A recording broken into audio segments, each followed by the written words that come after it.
deadly poison dart frog. Gonna go for like a little taste. This is the most toxic dart frog in all of Costa Rica. So why am I holding it? It's a good question. I'm kind of hungry. Is that strawberry? I like the flavor.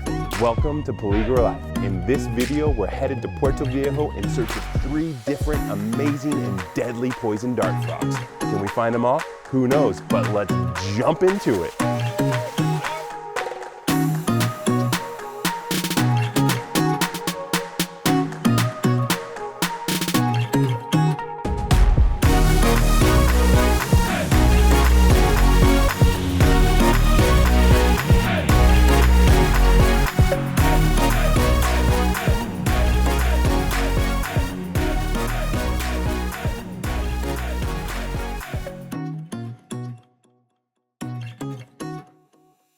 The strawberry poison dart frog.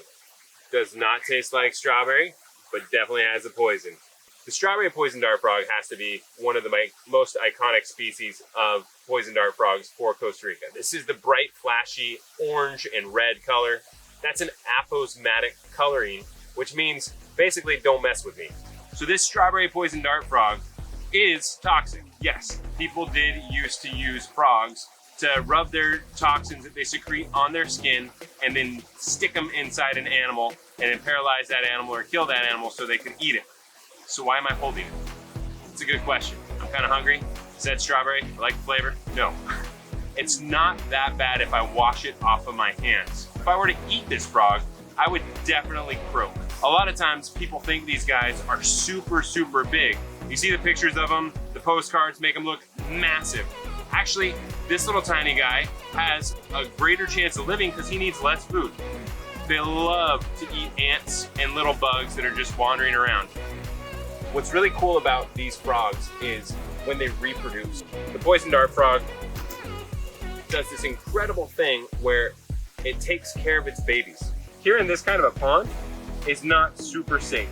So when the babies hatch, mom's gonna put it on her back and take it 60 feet up a tree, and she's gonna find another little pocket of water and just be hanging out and drop the little tadpole off there.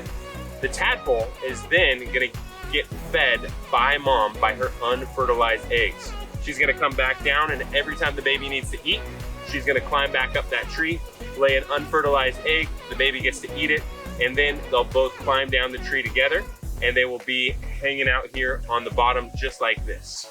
Amphibians do something called cutaneous respiration, where they breathe through their skin. So this is why our amphibians are really in danger in this world, is because there's a lot of toxins here. If I had bug spray or sunscreen all over my hand, that would be getting into his lungs. We don't want to put any of that toxic stuff into this cute little frog's lungs.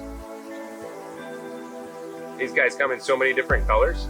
You can see some of these that have the blue genes. So that you might have heard of the blue gene poison dart frog, where these legs are a bright blue. So what do you say we let this guy go right back where we found him?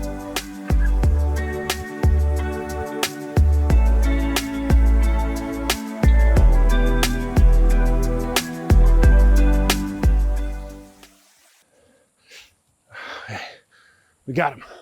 This is the green and black poison dart frog. This is the most toxic dart frog in all of Costa Rica, and it can secrete toxins from all over its body. No known cure. What the heck am I doing touching it? With poison, you have to ingest it. So if I had an open cut or I get it in my mouth, then I would get really, really sick. Right now, I'm trying to be super nice to him because the more I stress him out, the more toxins he's gonna secrete. And again, those toxins are all over his body. I mean, look at how beautiful this bright and green color is, saying, I am toxic, you don't want to touch me. You might be wondering, how does a poison dart frog get so toxic? It's actually kind of a crazy thing. The animals that they eat, mites and ants, have different toxins in them. This species of frog has over 230 different alkaloid toxins going all through its skin. Some of them cause the muscular paralysis, some of them are antimicrobials, antifungal, some of them are even like an antihistamine. What's kind of crazy is this is a species that people are doing research on to see if they can make painkillers with it, because the toxins on its back are over 200 times as strong as morphine. However, you have to isolate it from the other ones because there's a lot of deadly alkaloid toxins in there. What's an alkaloid? Alkaloids are things like caffeine, nicotine, morphine. There are a lot of things that we use in our everyday life, and it's things that our plants have a ton of them in them as well. The other thing this species does is the males do a lot of the care for the young, which is kind of crazy because out here, you would think that the female is doing all the care. Nope, the female can lay the eggs, and then the male will have to take care of the baby tadpoles, take them somewhere safe from some of the dangers out here, and they can grow alone independently, because if you leave them together, they might eat their brothers and sisters. All right, it's time to say goodbye to this frog. We're gonna go ahead and let him go. And now I'm gonna rub my eyes and we're gonna see what happens. Not. And for the rest of the day, I can't touch my face, my cuts, all these mosquito bites that are getting me. This is super cool. You don't usually get to see 3 different species of poison dart frog in Costa Rica, but on an overcast, cloudy day, we found the 3rd species, the striped poison dart frog.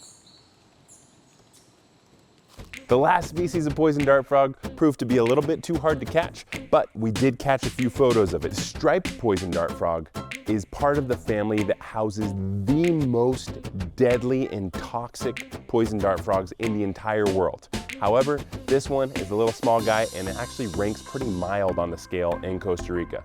There you have it. We found 3 of the 6 amazing and deadly poison dart frogs in Costa Rica in just one area. So now we got to keep exploring the country and see if we can find the remaining 3.